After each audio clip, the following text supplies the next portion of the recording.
खुदा तुम पे लानत करे, तुमने अपने वक्त के इमाम को मुश्किल में देखा और नुसरत नहीं की। मजलिस हुसैन में आना है, नुसरत हुसैन पे लब्बैक कहना। वो जो हल मिन नासर की सदा थी, मजलिस हुसैन में आना उसके इजहार का नाम। मैं सतर अपनी जानब से नहीं, अपने इश्क में आके नहीं, किताब का लिखा हुआ जुमला पढ़ने लगा हूं। मजलिस हुसैन खैमाए हुसैन है।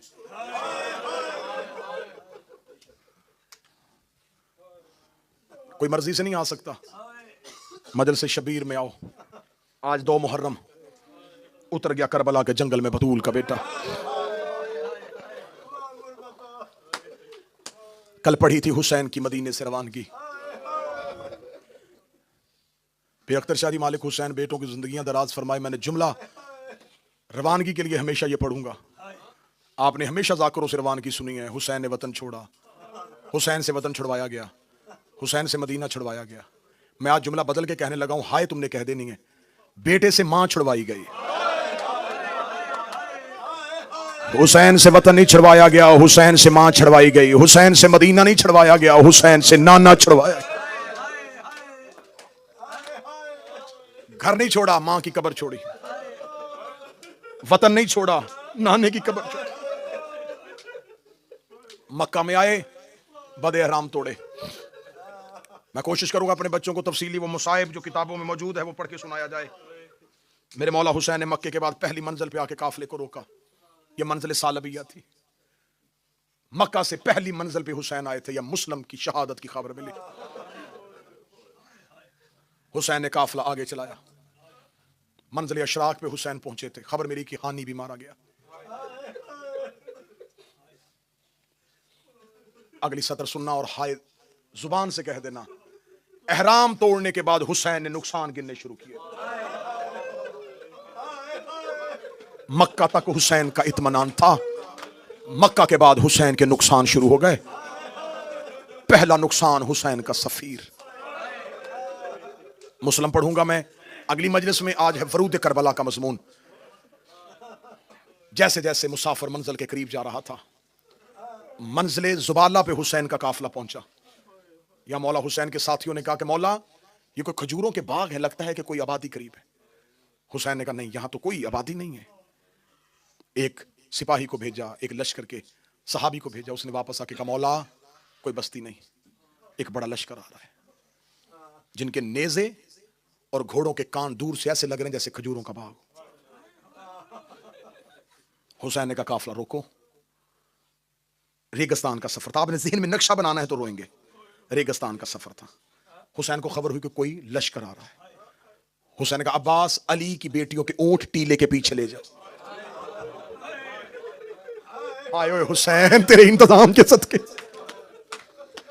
अली की बेटियों के ऊंट टीले के पीछे ले जाओ, कोई लश्कर आ रहा है।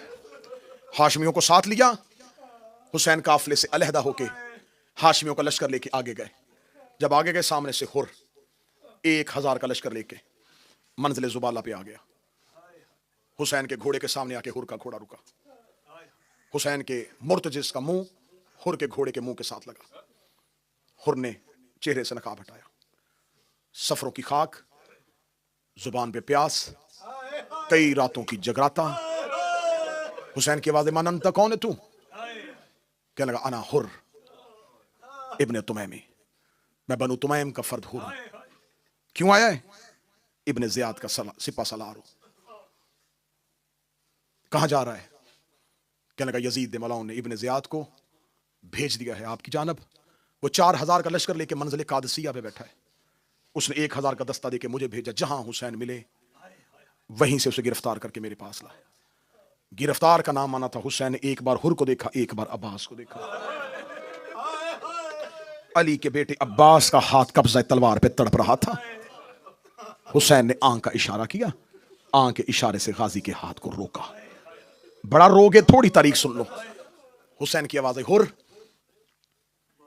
मैं कभी भी कैद नहीं हो सकता, ना इब्ने ज़ियाद के सामने जाऊंगा। मकसद बता। उसने कहा फर्जंद रसूल आपकी इज्जत शर्फ मकाम से वाकफ हूं। वो ये चाहता है कि मैं आपको उस तक पहुंचाऊं ताकि वो आपको लेके शाम दमिश्क यजीद के पास जाए। खबर मुझे भी है ये काम मुश्किल है, सहल नहीं। मैं चाहता हूं कि आप सफर का इरादा तर्क करें। हुसैन ने कहा मुझे कूफा से खतूत आए हैं। हुर ने कहा मैं नहीं जानता कि कूफा से खतूत किसने लिखे। मैं ये कहूंगा इतना जो मैं कर सकता हूं मैं करता हूं, ना मदीने जाने दूंगा ना कूफे जाने दूंगा, किसी और जानब चल पड़े। मैं उसको जाके अपना उज़्र बता दूंगा कि हुसैन कूफे से अपना सफर तर्क करके कहीं और चले गए। हुसैन इब्ने अली ने कहा बाकी बातें बाद में होंगी, तेरे लश्कर के चेहरे पे प्यास बड़ी है। अब्बास जी मौला, अकबर जी बाबा, कासम जी मौला, ऊंटों से मशकीज़ें उतारो, हुर के लश्कर को पानी पिलाओ, और 10 दिन पानी की सबीलें लगाने वालों 1000 हुर के लश्कर को हुसैन के साहब ने पानी पिलाया। एक एक के सामने जाके मशकीज़े का तस्मा खोलते थे। हुर के लश्कर की जुबानें प्यास के मारे बाहर आई हुई थी। हुर के लश्कर के लोगों ने पानी पिया, अपने चेहरे धोए। अब्बास ने आके बताया मौला सब पानी पी चुके। फरमाया अब्बास इनके जानवर भी प्यासे। मैं तो पढ़ रहा हूं, अल्लाह जाने तू हाय कह रहा नहीं कह रहा। इनके घोड़ों के सामने पानी रखो। और हुसैन की आवाज आई, अपने साहब को याद रखना घोड़े की फितरत है, ये पानी पी के अल्लाह ने इसके गर्दन लंबी दी है, ये पानी पीने के बाद पानी हलक से उतारता है, सर उठाता है, लेकिन इसे प्यास होती है। जब तक 3 बार सर ना उठाए किसी घोड़े के सामने से पानी ना हटाना। 1000 इंसान और 1000 जानवरों ने हुसैन का दिया हुआ पानी पिया। मैं फिर जुमला पढ़ने लगा हूं, 1000 यजीद का लश्कर, 1000 लश्कर के घोड़ों ने हुसैन का बांटा हुआ पानी पिया। जिसने 1000 को पानी दिया था, 7 दिन के बाद वो सहरा में खड़ा कर रहा, कोई असगर को एक घूंट पानी। अजरोकुम अल्लाह अजरोकुम। मौला हुसैन ने ज़ोहरैन की नमाज पढ़ाई। ज़ोहरैन की नमाज पढ़ के हुसैन अपनी मंजिल से चले। थोड़ा आगे गए थे, यहां हुर के लश्कर में इब्ने ज़ियाद का भेजा हुआ दूसरा कासिद आया। उसने कहा कि अब मैंने हुक्म बदल दिया है, हुसैन को लेके नहीं आना, जहां मिले वहीं रास्ता रोक, मैं खुद आ रहा हूं। हुर ने अपना घोड़ा हुसैन के लश्कर के पीछे किया। हुसैन के करीब जाकर लगा, फर्जंद रसूल आपकी इज्जत शर्फ मर्तबे से वाकिफ, मैं ना जंग चाहता था ना आपसे इख्तलाफ चाहता था, मेरी मजबूरी है। इब्ने ज़ियाद का हुक्म बदल गया है। वो कहता हुसैन का रास्ता रोक, मैं खुद आ रहा हूं। मौला हुसैन की आवाज़ फिर कहने लगा मजबूरी है मेरी, ये सिपाही गया है, सिर्फ सिपाही नहीं उसका जासूस भी है। अगर मैंने आपको रास्ता दिया, ये जाके इब्ने ज़ियाद को इतला देगा, वो मेरे ऊपर जिंदगी तंग कर देगा। हुसैन आपको रुकना पड़ेगा। ये कह के हुर घोड़े से उतरा और हुसैन के घोड़े की लजाम में हाथ डाला। जो ही लजाम में हाथ डाला, हुसैन ने अपनी आंखों को बंद किया, हुर तेरी मां तेरे मातम पे बैठे। इतना जुमला कहना था, हुर मुट्ठियां भींच के कहता हुसैन मैं तेरी मां पे सिवाय दरूद का कुछ नहीं पढ़ सकता। इतना जुमला कहना था, या अमारी से अली की बेटी की आवाज आई, कोई हुर को मेरा सलाम कह दे। आवाज आई, बीबी वो तेरे भाई का रास्ता रोक रहा है, रोक कर इसने जंगल में मेरी मां का हया किया, इसने जंगल में मेरी मां का हया किया। हुर तुझे ज़ैनब सलाम किया। हुसैन ने कहा हुर ना तेरी जिंदगी खतरे में, ना अपने लहू से तेरी तलवार रंगीन होने दूंगा। हुर करीबी किसी जगह पे जाके मुझे पड़ाव डालने दे। हुसैन ने अपने घोड़े को चलाया। मक्तले अबू मखनफ की रवायत है, 6 घोड़े बदले हुसैन ने, 6 के 6 घोड़े रुके रहे और कोई भी नहीं चल रहा। आखिर ज़हरा का गरीब घोड़े की जीन से उतरा, रेत उठाई, सूंघी।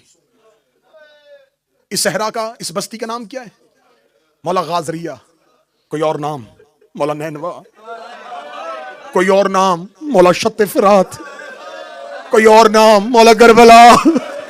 करबला का नाम आना था, ज़हरा का चांद रो के कहता इन्ना लिल्लाहि व इन्ना इलैहि। सैयदा के चांद की आवाज है, जिस जमीन का वादा था वो आ गई। अब्बास जी आका, अब्बास अमारियां रोको, खैमे लगाओ, अब्बास हम यहां पड़ाव करेंगे। लेकिन अब्बास रुकने से पहले पता करो ये जमीन किसकी मलकियत है। सखी अब्बास ने अपना घोड़ा चलाया। घोड़ा चला के गाजरिया के टीलों के ऊपर एक बस्ती, एक आबादी थी। अब्बास वहां पे गए। अब्बास का घोड़ा कबीला बनी असद में दाखिल हुआ। कबीला बनी असद के बच्चों ने, जवानों ने, खूबसूरत जवान, चेहरे पे वो खूबसूरत दाढ़ी, माथे पे सजदे का निशान, चेहरे पे नूर इलाही। बनी असद ने गलियों में रास्ता देना शुरू किया। कबीला बनी असद का सरदार अपने घर से निकल के आया, अपने अबरुओं को उठा के अब्बास को देखा। अब्बास को देखा था, कौन है? अब्बास है मुसाफिर, मेरी बस्ती में क्यों आया है? अब्बास देखा था, तुझे मेरे सरदार ने बुलाया है। अगली सतर में घर तक हाय कहोगे जब अब्बास है, तुझे मेरे सरदार ने बुलाया है। बनी असद का बूढ़ा देखा, तेरा भी कोई सरदार है? तू तो मुझे चेहरे से खुद बड़ा अमीर लग रहा है, तू तो कोई बड़ा रईस है, तेरा भी कोई सरदार? आवाज आई, हां तुझे मेरे सरदार ने बुलाया। कबीला बनी असद का बूढ़ा चला। जब वहां गया हुसैन मसनद पे, दाएं अकबर बाएं कासम। कबीला बनी असद का बुजुर्ग जाके बैठ गया। मुसाफिर क्यों बुलाया है? मौला हुसैन की आवाज आई, ये टीले किसकी मलकियत है? कहता हम मेरे कबीले की। हुसैन कहते मैं इसमें से फुरात के किनारे में से चंद मुरब्बा मील जमीन खरीदना चाहता हूं। जब मैं खरीदना चाहता हूं, कबीला बनी असद का बूढ़ा कहता क्यों? रहना है थोड़े दिन, क्याम कर, हम घरों के दरवाजे खोलते हैं। हुसैन कहते थोड़े दिन नहीं रहना, मैंने यहां हमेशा रहना है। हमेशा रहने का नाम अलगा। कबीला बनी असद का बूढ़ा कहता खैर है इस सहरा में? ना ना ना ना ना ना, मुसाफिर तुझे खबर ही नहीं है, ये रेगिस्तान आम रेगिस्तान नहीं है, जल्दी कर यहां से चला जा।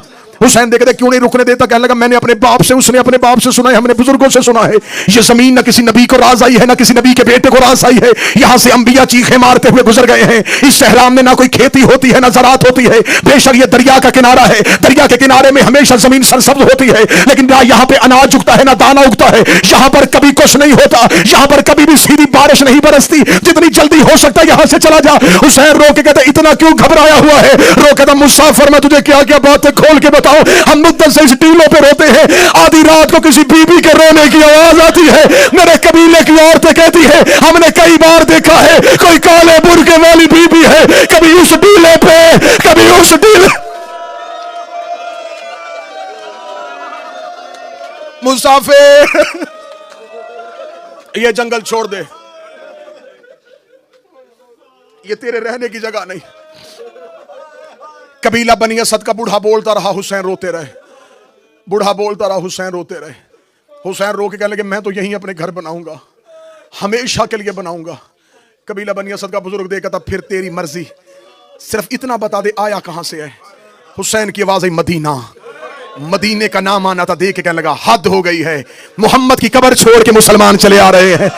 जब कहना मोहम्मद की कब्र छोड़ के आ रहे हैं, हुसैन ने जंगल में नाने का नाम सुना। हुसैन दो के कहते क्या तू मदीने वाले मोहम्मद को जानता है? क्या लगा जवानी में एक बार मदीने गया था।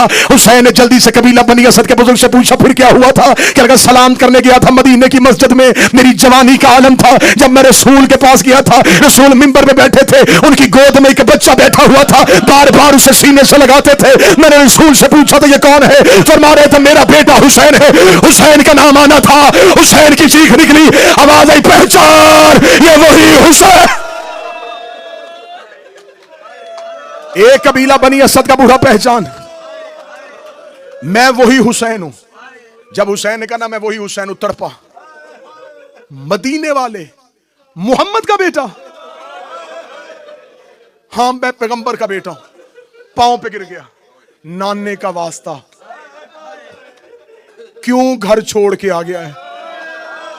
पढ़ो जुमला, हुसैन रो कहते रहने को ही नहीं देता। तूने मदीना आबाद देखा था, अब मदीना उजड़ गया है। कबीला बनी असद का बूढ़ा देखता मेरी किस्मत, मेरा नसीब, मोहम्मद के बेटे मेरे बस्ती में, मेरी आबादी में आए। मौला क्या सौदा, क्या खरीदनी, क्या बेचनी। मौला नौकरों के घर हाजिर है, गुलामों के मकान हाजिर है। हुसैन रो के कहते नहीं, तेरी मोहब्बत का शुक्रिया, मैं तुमसे सौदा करूंगा क्योंकि मैंने पढ़नी है यहां नमाज, गस्बी जगह पे नमाज नहीं होती। ये कहने के बाद हुसैन की आवाज है जितने मुरब्बा मील जमीन खरीदूंगा। कबीला बनी असद का बूढ़ा बहसीयत सरदार अपने कबीले में जाके बता दे, तूने अपने कबीले में जाके मनादी करवा देनी, जितने दिन मेरा यहां क्याम है, आज है 2 मुहर्रम, अगले 8 दिन तक तेरे कबीले का कोई मर्द यहां से नहीं गुजरेगा, तेरे कबीले का कोई बच्चा यहां से नहीं गुजरेगा। रो कहता मौला कैसे रोकूंगा, जब उन्हें पता चल जाएगा रसूल का बेटा आया है। मौला वो तो रोज ज़ियारत करने के लिए आए हैं। हुसैन रो कहता मेरी मजबूरी, मेरे साथ पर्दादार है। पर्दादार का नाम आना था। कबीला बनी असद का बूढ़ा जमीन पे गिरा, रो के कहता मोहम्मद की बेटियां जंगलों में आई, अली की बेटियां लेके जंगलों में क्यों आ गया है? आवाज आई नाने का भी, तड़प गया। आखिरी 4 मिनट रोया, मौला मौला मैं मर जाऊंगा। मौला क्यों ले आया अली की बेटियां साथ, क्यों ले आया रसूल की नवासियां साथ। हुसैन की आवाज आई, खरीदूंगा जमीन। 60,000 दिनार में जमीन का सौदा हुआ। हुसैन वहां से उठे, खेमे में गए जहां मां की शक्ल वाली बहन थी ज़ैनब। 60,000 दिनार में कबीला बनी असद से खरीद रहा। रोके कहती हुसैन में तेरी शरीकत और हुसैन बहन हो। 30,000 दिनार मेरे रख, 30,000 दिनार अपने रख। हुसैन में करबला की जमीन में तेरे साथ शराकतदार बनूंगी। रो के हुसैन की आवाज आई, अच्छा आलिया जो तेरा हुक्म, लेकिन बता मैं तेरे औन के नाम करवाऊं।